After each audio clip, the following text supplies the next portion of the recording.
Премиерот Мицковски не гледа ништо спорно што сопругата на неговиот советник Сашо Марковски избрана за судијка во апелација. Тајмингот дека изборот е направен токму кога Марковски станува советник на Мицковски. Премиерот не го коментира, но само повтори дека постапката е почната одамна.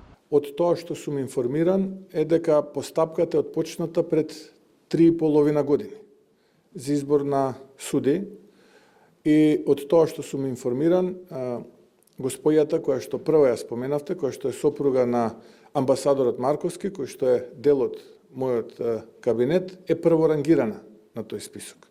За разлика од изборот на Марија Клетничка Марковска, кој го оправда, Мицковски не одговори за изборот на сопругата на претседателот на Уставниот суд Дарко Костадиновски, кој иако според незиниот сопруг 25 години е дел од граѓанскиот суд, од кои 17 како судија, беше унапредена во апелација, токму додека незиниот сопруг е прв човек на највисокиот суд во земјава. Премиерот го прозва судскиот совет, каде како што рече се бира и рангира. Но од оваа институција и денеска молк. Претседателот Александар Камбовски и денеска не одговори на повиците и пораките на телевизија 24, ниту околу изборот на сопругите на функционерите, ниту околу обвинувањата со кои власта ја спори законитоста на целиот избор. Според информациите на телевизија 24, не се исклучува некој од неизбраните да го спори целиот избор пред управен суд.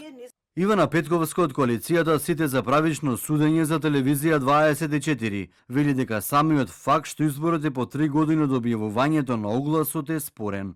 Затоа што премногу долго траат процесите, постапките за избор на суди, нешто што и во новиот закон за судски совет го предвидовме да биде по правило до 6 месеци.